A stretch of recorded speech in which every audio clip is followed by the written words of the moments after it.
chirurgie de l'école doctorale de la faculté des sciences et de la santé de l'université Abdou Moumouni de Niamey.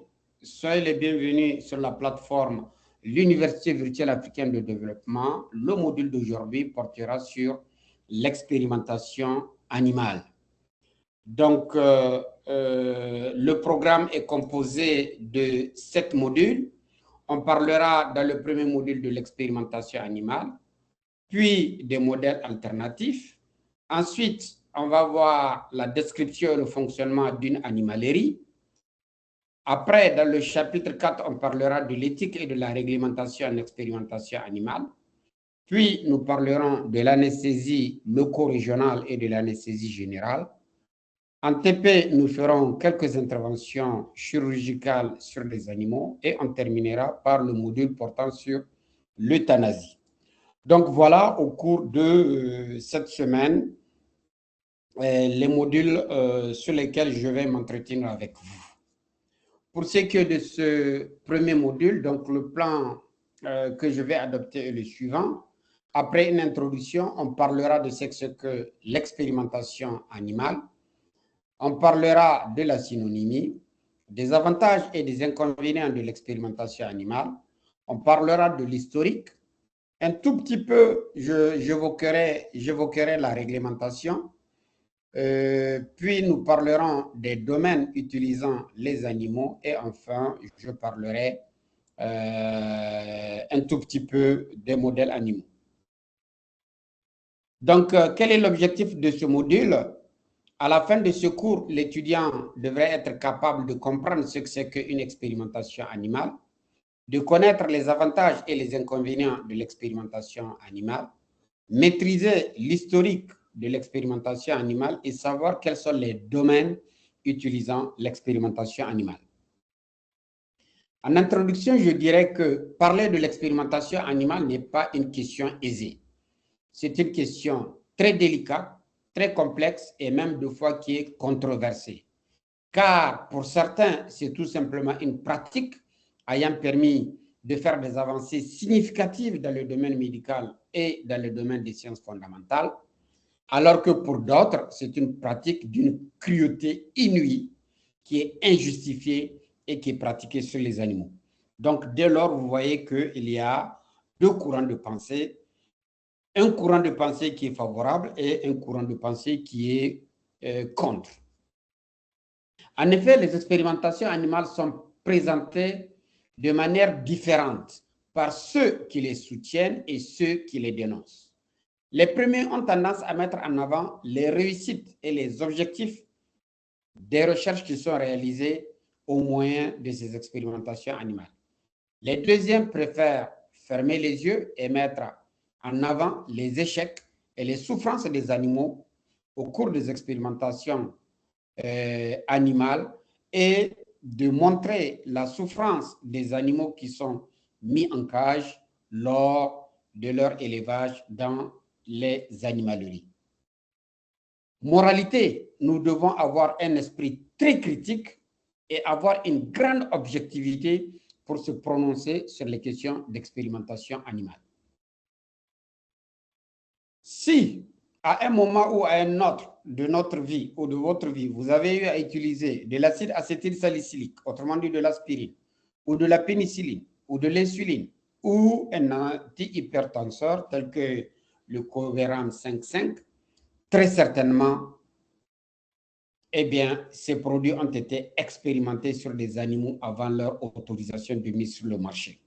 Donc, ça veut dire que vous avez bénéficié de l'importance et de l'utilité de l'expérimentation animale, car la plupart des produits que nous utilisons pour traiter les patients sont passés par une phase préclinique qui utilise l'expérimentation animale. Et même pendant la phase clinique, il y a certaines phases où on utilise l'expérimentation animale et nous verrons cela un peu plus loin. Donc, la question qui se pose est la suivante. Peut-on se passer réellement de l'expérimentation animale? Eh bien, nous allons le voir au cours de cette présentation et nous verrons aussi des démarches qui sont en train d'être faites pour trouver des méthodes alternatives qui pourront substituer l'expérimentation animale. Qu'est-ce que c'est que l'expérimentation animale au fait? L'expérimentation animale consiste à utiliser des animaux comme modèles, et ce pour mieux comprendre la physiologie d'un organisme et mieux comprendre les réponses de l'organisme à divers facteurs. Ces facteurs peuvent être un facteur alimentaire, par exemple dans le cadre de l'étude de la digestibilité. Ça peut être un facteur environnemental, par exemple le stress thermique. Ça peut être un agent pathogène dans le cadre de l'étude des différents agents pathogènes. Et ce, pour mieux comprendre les réponses de l'organisme à diverses substances. Autrement dit, dans le cadre de l'évaluation de l'efficacité des médicaments, de l'évaluation de l'innocuité des médicaments, de l'évaluation de la toxicité des médicaments ou des vaccins. Il s'agit généralement de tenter de prévoir ce qui va se passer chez l'homme sans exposer l'homme lui-même aux risques qu'on observe au cours de l'expérimentation animale, mais aussi aux contraintes et aux souffrances qui peuvent émaner de l'expérimentation animale. Ces souffrances, ça peut être une douleur, ça peut être le stress de l'élevage, ça peut être la captivité, ça peut être de fois même le sacrifice, car de fois on est appelé à sacrifier les animaux pour étudier leurs organes. Moralité, l'expérimentation animale doit être soucieuse de l'éthique et a toujours été associée à la question d'éthique de la recherche. Donc, nous ferons le module relatif à l'éthique, mais même dans celui-là, je ferai une transition en passant de l'expérimentation animale à ce qui a été fait au cours de l'histoire. De fois, des expérimentations ont été réalisées même sur l'homme. En termes de synonymie, quand on parle d'expérimentation animale, certains vont parler de vivisection, d'autres vont parler de tests in vivo, d'autres vont parler de modèle animal, d'autres vont parler de l'expérimentation animale. Dans tous les cas, tous ces synonymes renvoient au même sens qui est celui d'utiliser l'animal comme un modèle dans le cadre de la recherche médicale, la recherche fondamentale ou dans le cadre de l'enseignement. Quels sont les avantages et quels sont les inconvénients de l'expérimentation animale? On va répondre à la première question qui est quels sont les avantages de l'expérimentation animale? En sciences fondamentales, l'animal sert de modèle d'étude pour étudier l'anatomie, pour étudier la physiologie afin de mieux comprendre l'homme. C'est ainsi que la souris a une grande similitude avec l'homme, environ une similitude de 96%. Donc, c'est pour une telle raison que, plutôt que de faire une expérimentation sur l'homme, on fera des expérimentations sur la souris avant de l'extrapoler à l'homme. Ça, c'est dans le domaine de la recherche fondamentale. En recherche appliquée, l'animal est utilisé pour l'étude de certaines pathologies afin de mieux comprendre les pathologies et de leur trouver un remède, autrement dit, de leur trouver un traitement. À présent, on peut parler des inconvénients. Autrement dit, quels sont les inconvénients de l'expérimentation animale? Eh bien, il faut se dire que bien que l'animal soit similaire à l'homme, il ne lui est pas identique. Ils ne sont pas identiques à 100%. Donc, il existe quand même une grande variabilité liée à l'espèce. Et par conséquent, ce n'est pas toujours qu'on peut extrapoler les données de l'expérimentation animale à l'homme. D'autre part, les données obtenues lors de l'expérimentation animale ne peuvent être extrapolées directement. Nous serons obligés de faire ce qu'on appelle des corrections afin de les adapter. À présent, nous allons entamer le chapitre relatif à l'historique. Et tout naturellement, qui dit l'histoire, dit une longue période, mais aussi il serait difficile de prendre tous les exemples qu'on a rencontrés dans l'histoire, mais nous allons prendre les cas les plus saillants, nous allons prendre les exemples les plus marquants qui ont marqué l'histoire de l'humanité et en particulier l'histoire de la recherche scientifique et de la recherche médicale. Dans un premier instant, il faut dire qu'il y a beaucoup de chercheurs, beaucoup de médecins qui ont reçu des prix Nobel, et ce, en ayant utilisé l'expérimentation animale dans le cadre de leurs recherches. C'est ainsi que l'expérimentation animale fut à l'origine de nombreuses découvertes. C'est par exemple la découverte des hormones par Claude Bernard, c'est la découverte de l'insuline et de son rôle par Frédéric Banting et John MacLeod, ce qui leur a valu le prix Nobel de médecine en 1923. Il faut dire aussi qu'il y a la découverte des cellules de Leu. Les cellules de Leu, ce sont des cellules qui sont situées au niveau de l'hippocampe et qui permettent à l'homme de s'orienter, de savoir quand il est dans un environnement, quelle est sa position spatiale. De la même façon, les cellules de gris qui sont situées dans le cortex et qui constituent des véritables GPS cérébraux permettant à l'homme de s'orienter tout en travaillant avec les cellules de Leu de l'hippocampe. Eh bien, cette découverte a fallu à John O'Keefe et Maybridge le prix Nobel de médecine en 2014. Donc, beaucoup d'études sur les animaux ont valu à leur auteur un prix Nobel. Moralité, l'expérimentation animale a permis de comprendre comment l'organisme humain fonctionne et de faire avancer de façon significative la recherche scientifique et la médecine. Le deuxième exemple que je vais donner, c'est celui de la maladie d'Alzheimer. En effet, dans le cas de cette étude, on a observé aussi bien chez l'homme que chez la souris, qu'il y a une diminution du débit sanguin au niveau du système nerveux central. Et mieux, on a observé surtout au niveau des capillaires qu'ils sont bouchés par des neutrophiles en très grande quantité. Donc, en 2019, des études ont montré que l'injection d'anticorps anti-neutrophiles pouvait permettre de déboucher ces capillaires et d'améliorer l'état de santé de personnes souffrant de la maladie d'Alzheimer. Donc, une piste thérapeutique consiste alors à tester des souris, ou plutôt à tester sur les souris plusieurs molécules susceptibles d'empêcher l'adhérence des neutrophiles sur l'endothélium des vaisseaux sanguins et empêcher cette concentration sanguine au niveau du système nerveux central. Donc, ce qui montre bien l'importance des modèles animaux afin de faire face à des maladies qui sont extrêmement graves, telles que la maladie d'Alzheimer. Parlons à présent du vaccin contre la tuberculose, ou plus précisément des germes responsables de la tuberculose. En effet, en 1865, John Antoine Villemin découvre le caractère contagieux de la tuberculose en inoculant à des lapins des matières tuberculeuses.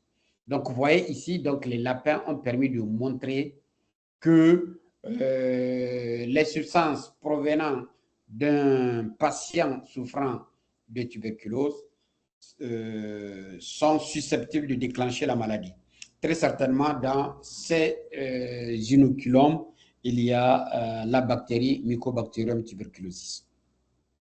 Donc, c'est une expérience animale qui a permis de comprendre le caractère contagieux du Mycobacterium en inoculant à des lapins lors d'expérimentations animales. L'exemple suivant que je vais évoquer, c'est celui de la thalidomide. La thalidomide était un médicament qui était utilisé pour faire face à la nausée qu'on observe chez les femmes qui sont enceintes. Malheureusement, cette substance était tératogène et elle a entraîné des malformations d'au moins 15 000 nouveau-nés. Et il a fallu 1961 pour interdire l'utilisation de la thalidomide dans le cadre de la prise en charge de la nausée chez la femme enceinte. Parlons à présent d'un autre exemple, celui de la chirurgie. L'expérimentation animale fut utilisée pour tester des actes chirurgicaux d'abord sur les animaux avant d'être utilisés chez l'homme. Je vais donner quelques exemples. C'est ainsi que la greffe de la trachée artère à l'aorte a d'abord été tentée sur des moutons avant d'être appliquée chez les humains. Le cœur artificiel fut testé sur les animaux avant d'être implanté à l'homme. Le traitement de l'infarctus par thérapie cellulaire a été testé en 2007 sur des rats avant qu'un essai clinique ne soit lancé chez l'homme en 2014. Donc, là aussi, dans le domaine de la chirurgie, beaucoup d'avancées qui ont été réalisées ces dernières années ont d'abord été réalisées sur les animaux, en particulier des primates ou des porcs. Parlons maintenant un peu de la pharmacologie, autrement dit des essais cliniques médicamenteux. Beaucoup de médicaments ont été découverts à la suite d'expérimentations animales. Par exemple, en 1992, on découvre que chez les souris atteintes de maladies qui est comparable à la sclérose en plaques, des cellules immunitaires fabriquent une protéine qui leur permet de pénétrer dans le système nerveux central. Donc, ces études ont permis de découvrir qu'un anticorps agissait sur cette protéine analogue chez l'homme et ont donné lieu à un traitement à la sclérose en plaques chez l'homme. Donc, une fois de plus, on a pu expérimenter dans un premier instant chez les souris et on a pu faire face à la sclérose en plaques chez l'homme grâce à des anticorps dirigés contre la protéine qui est sécrétée lors de cette pathologie. Donc, les essais cliniques médicamenteux, très certainement, jouent un rôle très important en pharmacologie. Ils sont responsables de la plupart des molécules que nous utilisons pour prendre en charge nos patients. Lorsqu'un essai clinique est envisagé pour l'homme, le produit est d'abord testé en phase préclinique chez les animaux avant d'être testé chez l'animal. Donc, la phase préclinique, c'est la phase qui se fait chez l'homme, parce que c'est chez l'homme que se fait la phase clinique. Donc, préclinique qui vient avant la phase clinique. Donc, au cours de la phase clinique, préclinique, autant pour moi, on répond aux questions suivantes, à savoir, à quelle dose ce produit est efficace, à quelle dose il est nocif, quel est son devenir dans l'organisme, autrement dit, quelle est sa pharmacocinétique, comment est-il absorbé, est-ce qu'il est biotransformé, comment est-il éliminé, quels sont ses effets secondaires, autrement dit, quelle est la pharmacovigilance, autrement dit, quels sont les événements indésirables que ces produits peuvent utiliser. Eh bien, donc, vous voyez que tous les médicaments passent inéluctablement par une phase préclinique et par conséquent, tous les médicaments passent par une phase d'expérimentation chez l'animal.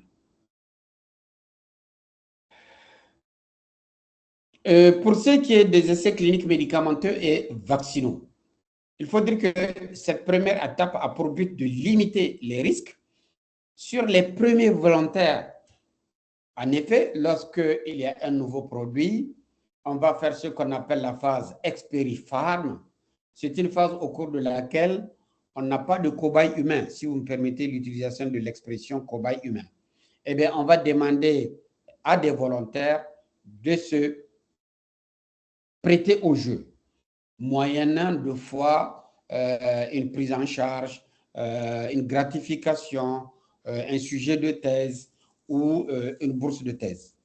Eh bien, donc, au cours de la phase 1, qui est une phase clinique, puisqu'elle se fait chez l'homme, donc on va obtenir des informations, ou plutôt les premières informations sur le produit. Donc, s'ils sont concluants chez l'animal, c'est un argument en faveur de la mise en œuvre du produit chez l'homme. Donc, une fois de plus, c'est la phase préclinique qui permet de passer à la phase clinique. Sans phase préclinique, il n'y aura pas de phase clinique. En cas de succès de ces essais, on passe à la phase finale de fabrication des médicaments et sa mise sur le marché, ce qui suppose le passage par la phase 2, la phase 3 et la phase 4 que nous verrons un peu plus loin. Dans le cadre de la radiothérapie, des études ont été menées concernant la radiothérapie consistant à irradier des tumeurs plus intensement, mais pendant un temps plus bref.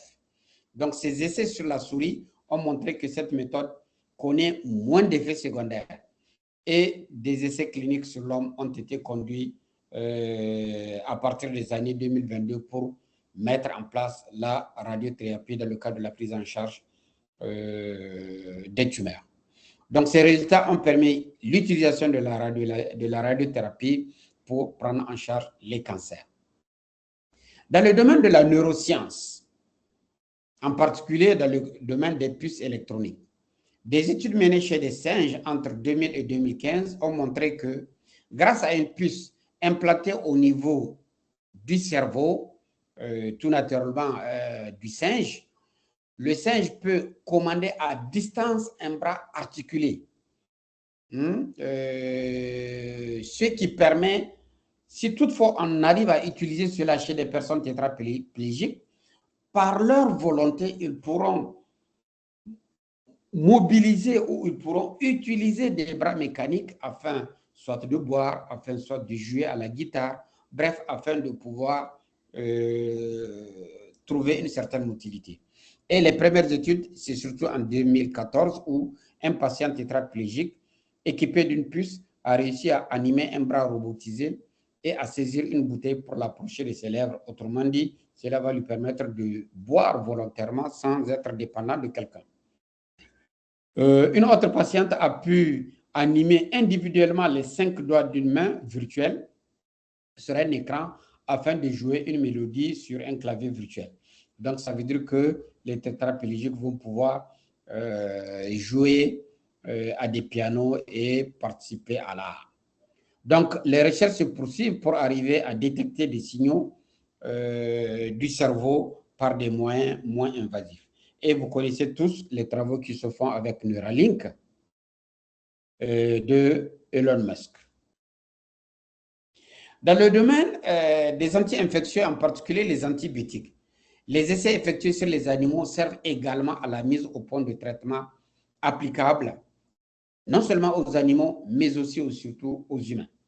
D'ailleurs, beaucoup me disent des fois quand tu me vois traiter les animaux, ils disent que est-ce que ce sont les mêmes antibiotiques qu'on utilise chez l'homme? Je lui dis que tous les médicaments qu'on utilise chez l'homme, on les trouve chez l'animal.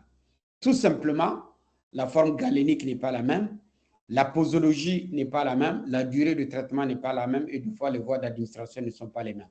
Mais ce sont les mêmes antibiotiques, sans exception.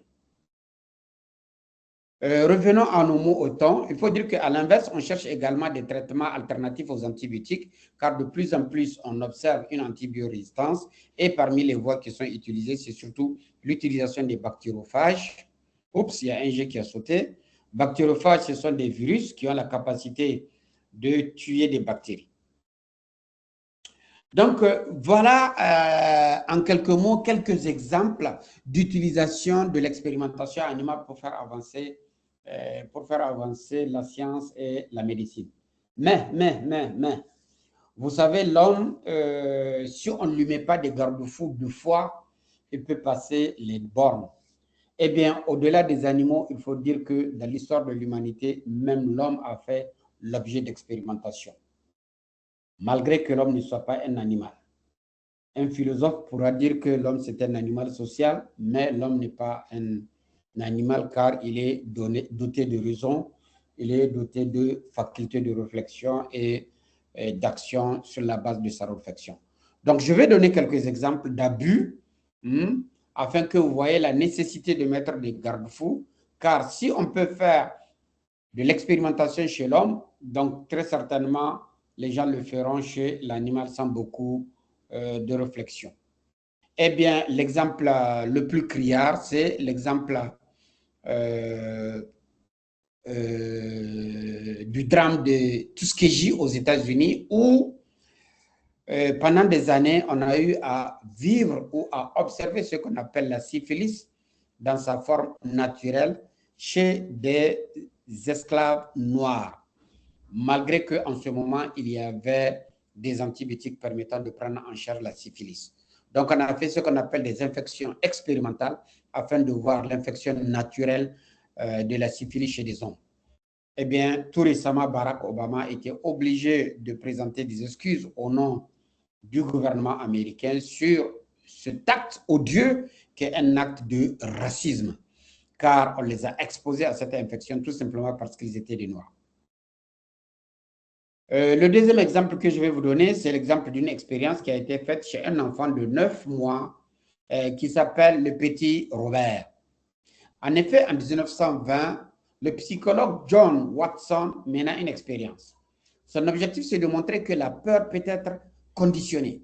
Autrement dit, on peut préparer des gens pour qu'ils répondent aux réflexes de peur. Donc, pour cela, John Watson montra au petit Albert de 9 mois des animaux qui sont des lapins, des souris, des rats. Et bien, dans un premier instant, le petit Robert était content, il prenait les lapins, il jouait avec les lapins, il manifestait de la joie. Et puis, le psychologue John Watson est passé à une deuxième étape. Au cours de cette deuxième étape, à chaque fois qu'on présentait l'animal au petit Robert, il prenait un marteau qu'il frappait fortement sur un objet métallique pour créer un bruit assourdissant. Eh bien, dans un premier instant, le petit Albert se crispa et manifesta de la peur quand on faisait ce coup assourdissant avec le marteau. Plus tard, qu'est-ce qui s'est passé? Quand on répète ce acte, à chaque fois qu'on lui présente l'animal, on fait ce bruit assourdissant. À chaque fois qu'on lui présente l'animal, on fait ce bruit assourdissant. Cela lui fait peur et il commence à pleurer. Et in fine, il a fait une association entre la présentation de l'animal et le bruit assourdissant. Donc, ce qui fait qu'à la longue, on n'a même plus besoin de faire le bruit assourdissant. Il suffit de lui présenter tout simplement le lapin ou la souris et il se met à pleurer et il se met à se crisper. Donc, vous voyez, cette étude a montré comment est-ce qu'on peut conditionner une personne, comment est-ce qu'on peut créer un traumatisme psychologique de peur chez quelqu'un, alors que l'enfant n'avait que 9 mois. Je dis bien 9 mois. Il n'avait même pas un an. Donc, vous voyez bien quelle est la cruauté. Tout récemment, dans les années 2002-2005, on avait mis au point un vaccin contre le VIH et on a fait des essais cliniques au Cameroun. Et malheureusement, on a exposé des personnes à des personnes vivant avec le VIH en les vaccinant et en leur demandant d'avoir des personnes qui étaient infectées. Et c'est ce qu'on appelle le challenge, afin de voir si réellement le vaccin était efficace. Donc, imaginez si le vaccin n'était pas efficace. Donc, toutes ces personnes qui ont été challengées vont être infectées car elles ont eu des rapports sexuels avec des personnes qui sont infectées. C'est pas éthique. Et ce, sans pour autant qu'elles le sachent. Ce n'est pas éthique. Tout récemment au Nigeria, on a observé beaucoup de paralysie flasque aiguë due au vaccin méningocoque. Et malheureusement, Bill Gates a été indexé. Et tout comme en Inde, on a observé beaucoup de maladies vaccinales, autrement dit des paralysies flasque aiguë dues au vaccin. Car je pense que c'est un vaccin qui a un germe atténué, autrement dit un germe vivant, et malheureusement, on observait 2 fois des maladies liées à la vaccination. Mais je pense qu'actuellement, on a surtout des vaccins inactivés, autrement dit des vaccins portant la fraction antigénique, et par conséquent, le risque de maladie vaccinale n'y est plus. Parlons à présent de James, le père de la gynécologie. Tout le monde sait, James a aujourd'hui une statuette à Central Park aux États-Unis. Mais malheureusement, malgré toute sa renommée, il faut dire qu'il a fait beaucoup d'expérimentations sur des femmes noires afin de pouvoir avancer dans sa recherche dans le domaine de la gynécologie. Et deux fois, ce sont des opérations qui se faisaient sans anesthésie, ce qui fait qu'aujourd'hui, il y a des gens qui se dressent contre la présence de sa statuette à Central Park pour dire qu'elle doit être déboulonnée. Donc, il faut dire que derrière la brillante carrière du gynécologue James Marion, eh bien, il y a eu des souffrances qui ont été endurées malheureusement par des Noirs, une fois de plus. Ce qui veut dire que c'est du racisme. Car si ce n'était pas le cas, eh bien, d'autres femmes blanches devraient subir le même cas. Donc, il faut dire que des corps ont été usés de ces femmes qui ont été soumises à de nombreuses grossesses qui sont une opportunité pour ce chirurgien de faire une renommée dans le domaine médical.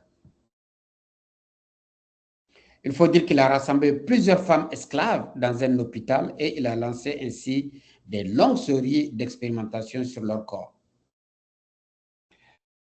Dans le domaine de la biologie, on va parler du premier bébé éprouvette que tout le monde a connu, qu'on appelle Louis Brown, dans les années 1978.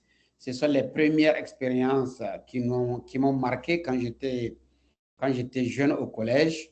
Et bien là, vous avez le bébé quand il était tout petit, et là, nous avons Louis Brown 40 ans plus tard. Donc, c'est de la fécondation in vitro qui a été réalisée, et enfin, il y a eu une transplantation pour obtenir le premier bébé éprouvette. Il faut dire quand même que c'est inédit, trouver des ovules et trouver des spermatozoïdes, faire une fécondation dans un milieu de culture avant de les transplanter pour faire face à certains problèmes de rhésus, pour faire face à certains problèmes de troncs qui sont bouchés, c'est inédit. S'il y a eu une période sombre dans le domaine de la recherche médicale, c'est surtout la période nazie, au cours de laquelle il y a eu beaucoup d'expérimentations sur des hommes. Il y a un livre très intéressant qui s'appelle « La médecine nazie contre l'humanité », car des expérimentations médicales ont été réalisées dans des camps de concentration, en particulier le camp de concentration de Natzweiler. Au cours de ces expérimentations, il y a des personnes humaines qui ont été exposées à des gaz pour essayer de trouver du matériel de guerre. Il y a des personnes qui ont été exposées à des chirurgies sans anesthésie. Il y a pas mal de cruautés qui ont été réalisées dans l'optique de trouver des produits, des vaccins, des antibiotiques, des antidotes ou des armes de guerre. Donc, en conclusion à cette longue histoire, il faut dire que l'histoire de l'humanité et l'histoire de la science et de la médecine ont toujours été jalonnées par des avancées significatives, mais aussi jalonnées par des pratiques inhumaines obligeant les scientifiques à recourir à l'expérimentation animale pour répondre à des questions scientifiques importantes et faire avancer la science en général et la médecine en particulier. D'où la nécessité d'une réglementation aussi bien chez l'homme que chez les animaux. Donc, nous verrons amplement cet aspect relatif à l'éthique dans le module qui est relatif à l'éthique. Donc maintenant, je passe au paragraphe suivant qui est celui des domaines dans lesquels on utilise les animaux. En effet, il y a 5 domaines dans lesquels on utilise l'expérimentation animale. Le premier, c'est la recherche et le développement. Puis, la recherche biologique fondamentale. 3, le diagnostic des maladies. 4, la toxicologie. Et enfin, 5, dans l'enseignement et la formation. Donc, voilà les principaux domaines où l'expérimentation est utilisée. À présent, je vais prendre chaque domaine et je vais l'expliquer. La recherche-développement. Il faut dire que les étapes au cours desquelles l'expérimentation animale est pratiquée sont les suivantes. La première phase dans la recherche de développement, c'est la phase préclinique. Au cours de cette phase, il faut dire que l'animal est utilisé. Donc, cette phase, elle sert à comprendre comment une substance agit. Donc, pour cela, l'animal est utilisé pour déterminer l'utilité thérapeutique de la dite substance, puis évaluer sa toxicité ou bien évaluer le rapport dose-effet thérapeutique observé. Supposons que vous avez une substance dont vous pensez qu'elle a une propriété. Eh bien, avant de l'utiliser chez l'homme, on va l'utiliser sur un animal dans l'optique de voir est-ce qu'elle a une activité thérapeutique qu'on suspecte. Et aussi, quelle est la relation entre la dose et l'effet thérapeutique, ce qui permet de mesurer la dose toxique. Donc, des tests doivent être effectués sur au moins 2 espèces, dont un rongeur et un non-rongeur. Le plus souvent, un rongeur et un mammifère. Donc, au cours de la phase préclinique, on utilise des animaux. La deuxième phase de la recherche-développement, c'est la phase 1. Elle sert à étudier la tolérance et la pharmacocinétique. Donc, au cours de cette phase, le produit est administré et on va essayer de voir quel est son trajet. Où est-ce qu'il est absorbé? Où est-ce qu'il est métabolisé? Où est-ce qu'il est éliminé? Est-ce qu'il est éliminé par les voies urinaires? Est-ce qu'il est éliminé par la voie fécal, est-ce qu'il est éliminé par la voie sudoripare ou par les glandes salivaires? À ce niveau, l'animal n'est pas utilisé. Le plus souvent, c'est la phase 1, c'est ce qu'on appelle la phase expériphare. La deuxième, c'est la phase 2. Elle sert à évaluer l'efficacité du produit, cette fois-ci chez le patient malade. OK? Donc, des essais sont effectués parallèlement à ce qui se passe chez le patient, elles se font aussi sur l'animal. Et cela permet de voir quel est l'effet du produit sur la reproduction. OK? Donc, durant la phase clinique, la phase 2, on utilise non seulement les patients malades, mais aussi et surtout les animaux. Et l'objectif, c'est de voir l'effet du produit sur la reproduction. La phase 3, elle sert à apprécier l'efficacité et la tolérance dans des conditions proches de l'usage courant du produit. Si c'est un produit qui va être utilisé en thérapie, eh bien, on le fera. Si c'est un produit qui va être utilisé en prévention, eh bien, on le fera.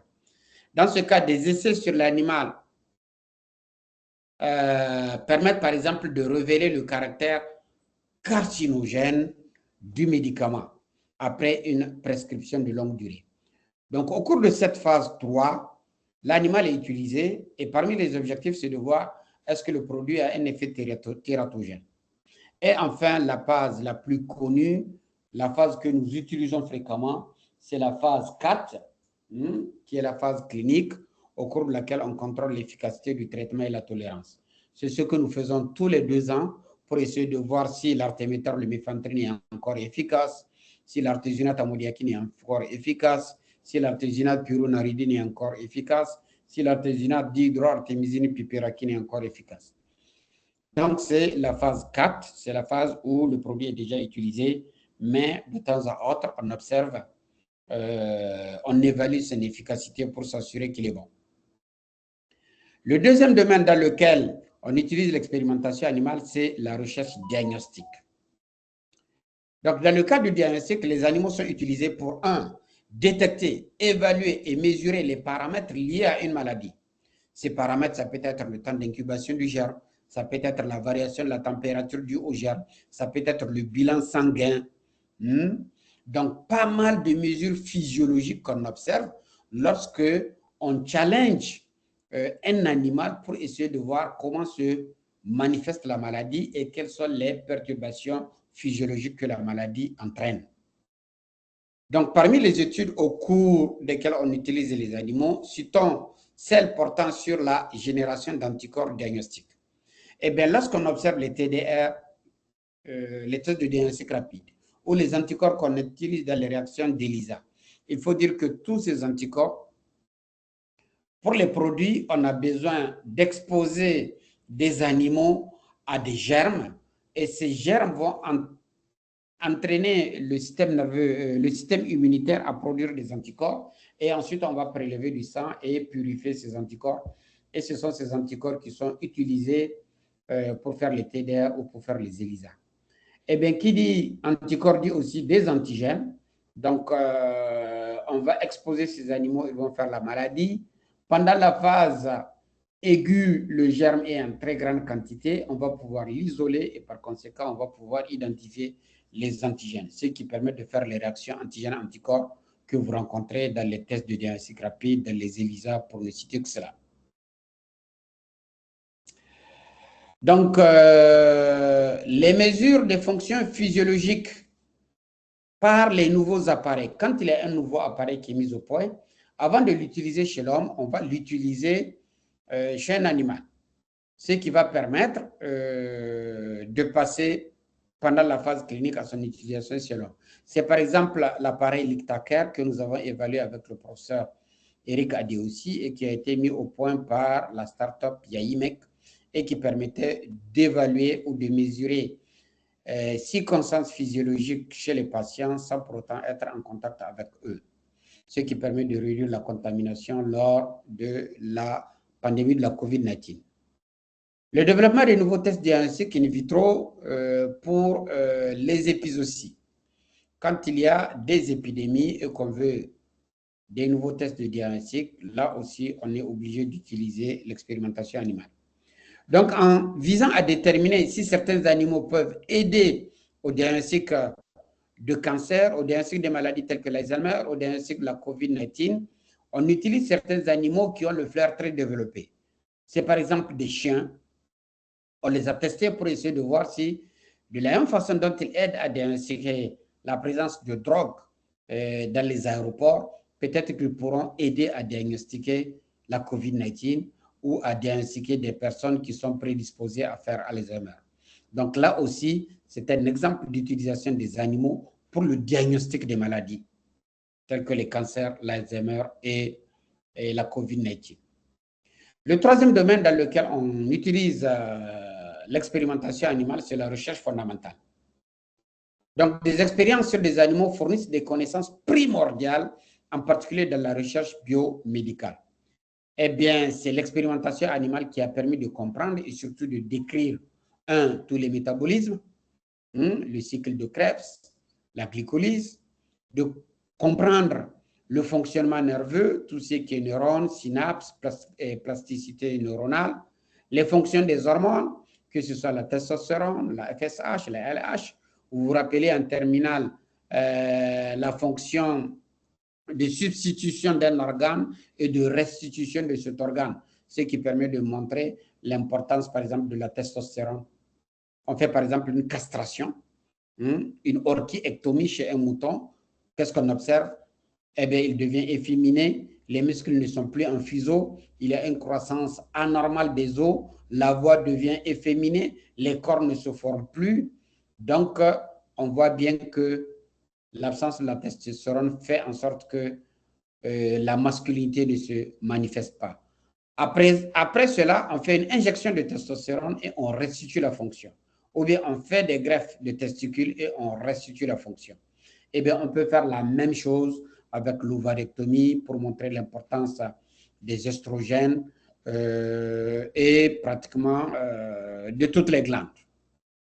Dans le cadre du système immunitaire, oui, on montre l'importance des lymphocytes B avec les brucectomies, autrement dit, l'ablation de la bourse de Fabricius ou l'ablation du thymus, qui sont des organes lymphoïdes permettant de synthétiser des lymphocytes B. Toujours dans le domaine de la recherche fondamentale, il faut dire que les progrès des techniques de biologie moléculaire et de la biologie reproductive ont permis de créer des animaux transgéniques, des races améliorées. Donc, vous connaissez par exemple le bovin qu'on appelle le blanc-bleu belge. C'est un bovin d'origine belge qui a ce qu'on appelle le gène CULAR. Le gène CULAR, c'est un gène qui permet d'avoir des muscles en fuseau, ce qui fait que quand vous voyez ces bovins qui sont utilisés dans le cadre de la bouche, on dirait qu'ils ne produisent que des muscles. Je vous conseille après d'écrire blanc-bleu belge, image, et vous verrez le type de bovin qu'on a. Eh bien, c'est grâce à la technique de génie génétique. Les Holstein, des vaches qui permettent de produire du lait jusqu'à 1000 kg par lactation, au-delà de son besoin. Tout récemment, j'ai vu une vache qui a produit environ 113 litres de lait en une journée. 113 litres de lait en une journée. Eh bien, c'est le fruit d'une sélection génétique, d'une alimentation, de soins vétérinaires et de manipulation génétique. Eh bien, la firme Monsanto qui produit du maïs transgénique, eh bien, tout le monde en sait quelque chose et cela a fait l'objet de pas mal de contestations. Donc, ces animaux sont précieux en recherche fondamentale, ils sont précieux en immunologie, ils sont précieux en oncologie, ils permettent d'identifier le rôle d'un facteur génétique dans l'expression d'une maladie ou d'un facteur utile dans le domaine de la production. Le quatrième domaine dans lequel on utilise l'expérimentation animale, c'est la toxicologie. Les produits chimiques font partie intégrante de notre vie. Aujourd'hui, on va trouver des produits chimiques un peu partout. Par exemple, les produits hygiéniques tels que nos pâtes alimentaires, il y a du fluor. Les produits tels que les anti-UV dans les crèmes solaires qu'on applique lorsqu'on est à la plage ou lorsqu'on veut sortir. Dans les lessives, à savoir le savon Omo, les savons liquides, dans les détergents, dans les additifs qu'on peut trouver dans les aliments, dans les peintures, autrement dit les revêtements de nos chambres, dans les pesticides, les insecticides qu'on utilisait pour tuer les mouches, Eh bien, partout, ces produits-là, avant d'avoir une autorisation de mise sur le marché, ils doivent être d'abord validés. Ils doivent avoir d'abord un certificat attestant qu'ils ne sont pas toxiques. Eh bien, ces tests de toxicité sont le plus souvent réalisés chez les animaux avant l'utilisation de ces produits par l'homme. Et enfin, le dernier élément, c'est surtout dans le domaine de l'enseignement, c'est dans le domaine de la formation. On utilise l'expérimentation animale. C'est ainsi que ces animaux sont utilisés à des fins éducatives dans les universités et dans les grandes écoles. Lorsqu'on veut montrer des techniques d'injection, des techniques d'anesthésie générale, des techniques de chirurgie, des techniques d'ostéosynthèse, des techniques de transplantation d'organes, dans tous ces domaines, on fait des expérimentations chez l'homme avant de passer chez l'animal. Au cours des TP, nous verrons bien ce que nous pourrons faire. Très certainement, on va voir les techniques d'anesthésie loco-régionale, des techniques d'anesthésie générale et peut-être quelques techniques chirurgicales. Eh bien, voilà les différents domaines dans lesquels on utilise l'expérimentation animale.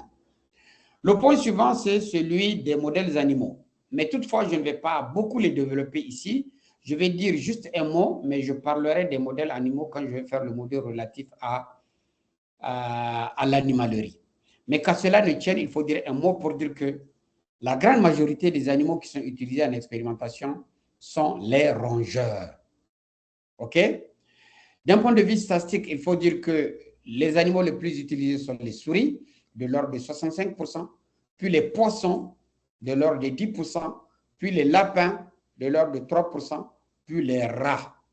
Et enfin, les moins utilisés sont les primates, non seulement parce qu'ils sont difficiles à avoir, ils sont trop chers, mais aussi leur manipulation n'est pas aisée.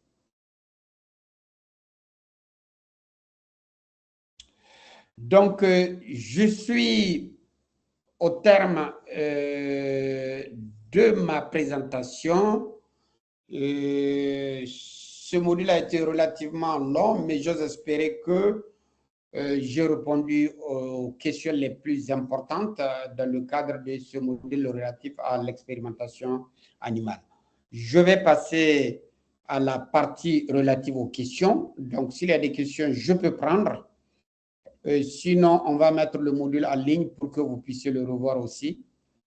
Et c'est ainsi que ça sera, on fera d'une pierre deux coups. Non seulement on fait le cours, mais aussi et surtout, on alimente la plateforme, l'Université virtuelle africaine de développement, qui est une plateforme de partage de connaissances et dont j'ai la ferme conviction sera notre contribution pour faire avancer la science, pour reculer l'ignorance, pour pousser les jeunes à s'armer de science et à faire avancer le Niger. Sur ce, je vous remercie et je reste à l'écoute. Docteur Adama, vous pouvez interrompre l'enregistrement et nous pouvons répondre aux questions sans pour autant passer par l'enregistrement des questions.